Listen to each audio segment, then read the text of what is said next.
C-Bell goes back-to-back, but we've got some wrecks and some course controversy itself to talk about, so let's get into it. Coming up next.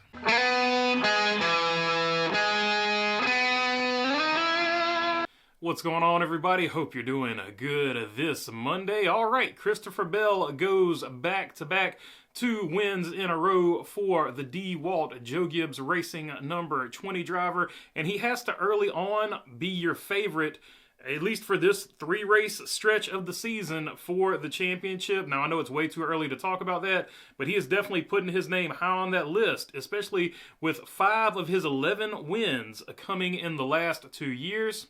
And those 11 wins putting him solely in 63rd place on the all-time win list, behind active driver with 13 wins, Ryan Blaney, and then, of course, Dick Rathman, and 1 Tim Richmond. And he did it in pretty impressive fashion, passing Kyle Busch very cleanly. In fact, all of the drivers at the end of that race, so let's mention that as it is, raced very cleanly. I mentioned Kyle Busch. We're going to talk about him in just a minute. William Byron also ran, after he passed Kyle Busch, William Byron and him had a good battle as well. And then Tyler Reddick was also in that mix. They all raced each other very aggressively. They all raced each other very cleanly. And even Chase Elliott, after the race, talked about it was a great thing to see. That's the way it should be done when a bunch of guys get up there and race professionally and cleanly. But before we move on to anything else, I do want to talk about Kyle Busch because he did lead the most laps, had a great race car, a little bit of a different tire strategy. Who knows how that came into play? And we're going to get into the caution that set all this up later, if it would have played out differently and all that, but led the most laps, 40-plus laps led.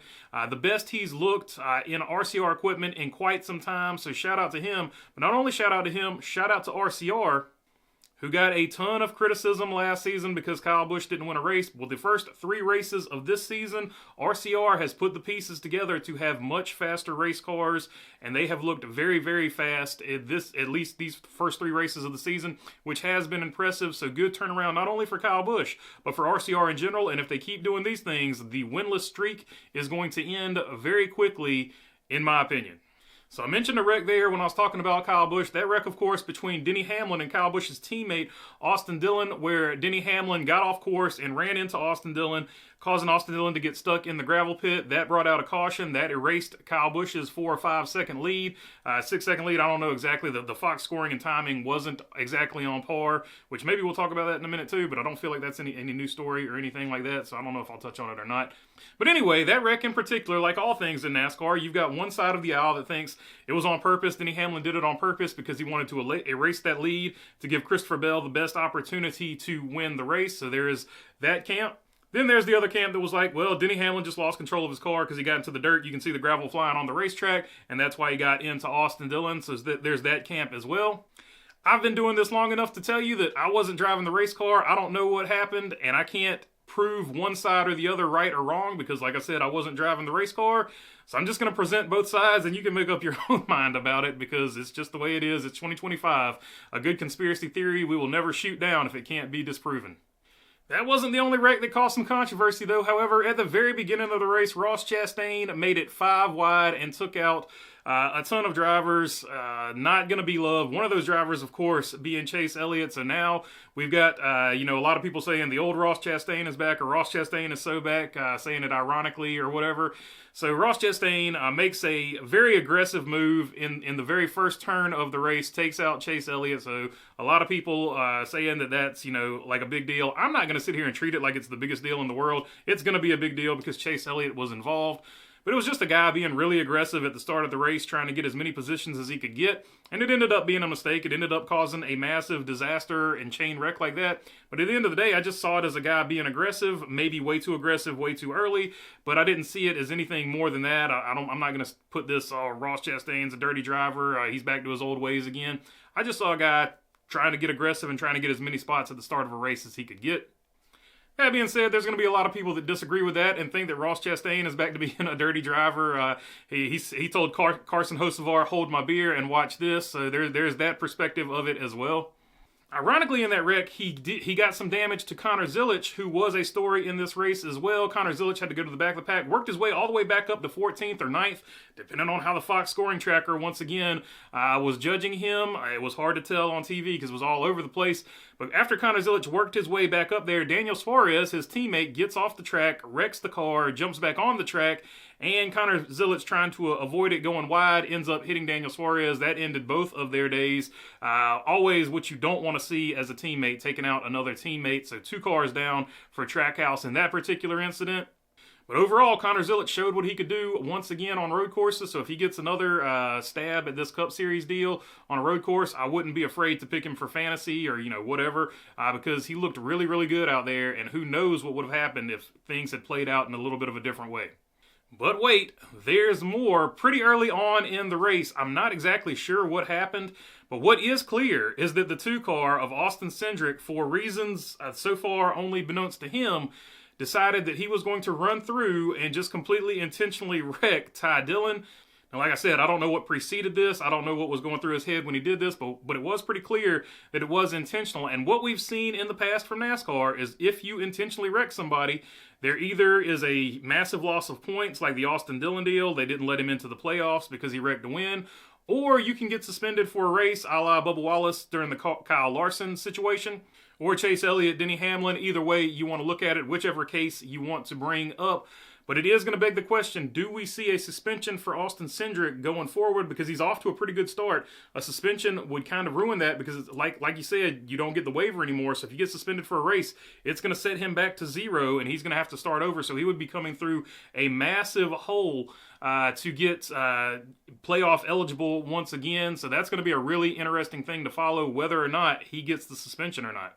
All right, now on to the course layout. It was a big point of conversation before the race started. A lot of people didn't think it was going to work. A lot of people were like, let's give it a chance. The people that said, let's give it a chance, they were rewarded with a great finish. But the course layout itself, I think even NASCAR didn't know what was going on because midway through the race, or at least through the first stage, at some point, NASCAR had to clarify the rules about what the track limits are in Turn 6, essentially saying there are no track limits in Turn 6 when an email was leaked, at least on Twitter, saying that hey, these are the track limits at Turn 6. So it looked like there was not clear communication between NASCAR and the drivers. We even heard the radio communication between Kyle Busch at one point about where the track limits were and were not being enforced.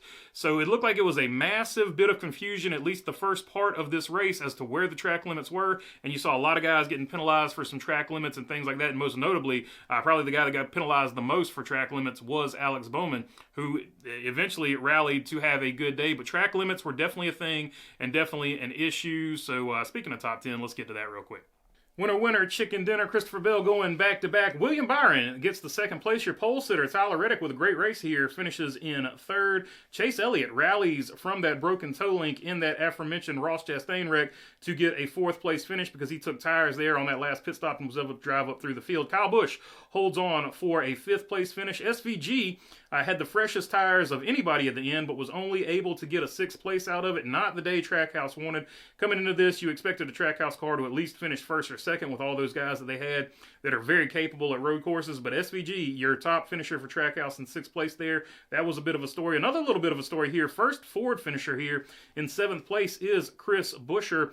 So the Fords, you really just didn't hear about them all day. Fords had a lot of speed to begin this season, but today at the road course at COTA, they just seem to be a little bit off all the way across the board. Noah Gragson ends up in eighth, also a Ford driver. Good run for him. Great road course finish for the Rush Truck Center's number 4 Ford Mustang Dark Horse. Alex Bowman, track limits, all kinds of issues for Alex Bowman today, but he somehow manages to rally and get a ninth place finish here. Pickle Todd Gilliland, finishing in 10th place, so a double top 10 for Front Row Motorsports. Former Front Row Motorsports driver, now driving the 71 of Spire, Michael McDowell finished in 11th. Then you got Ross Chastain in 12th, Carson Hocevar in 13th, who, once again, nobody wrecked him today, so drivers would rather complain about it on podcasts and social media than actually do something about it on the racetrack.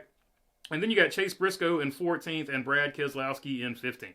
And then, of course, for bad race, I've already mentioned at Trackhouse, Connor Zilisch and Daniel Suarez finished in last and second to last there. Not the weekend they wanted. Ross Chastain finishing in the top 15. And then, of course, SVG with that sixth place finish, but just not what Trackhouse was hoping for. So even though Good finish for SVG. We knew that was coming. Not where they wanted to be, so I'm going to say bad race, because this is definitely one they had penciled where they probably thought at least one of their drivers were going to have a good chance of winning. And here's your points after COTA. William Byron leads the way over Ryan Blaney by 2 points. Tyler Reddick going to be your third place man. Christopher Bell, the two-time winner thus far, in fourth place in season points. Chase Elliott fifth. Bubba Wallace sixth. Alex Bowman seventh. Michael McDowell, Kyle Busch, Ricky Stenhouse Jr. round out your top 10. Austin Cindric, Chris Buescher, Joey Logano, John Hunter Nemechek, Carson Hocevar, Kyle Larson would be your 16 in. Denny Hamlin, SVG on the outside looking in, along with Pickle Todd Gilliland. And so you see it right there, 11th in points, Austin Cindric. If he gets suspended, this is going to be a huge deal over that spin of Ty Dillon. That's why I mentioned that earlier. But yeah, that's all I got for you on this one. If you made it this far, I would love to have your subscription. If not, I'll just keep making these things. If you're already subscribed, you know I appreciate you all as well. And other than that, have a good day. Peace.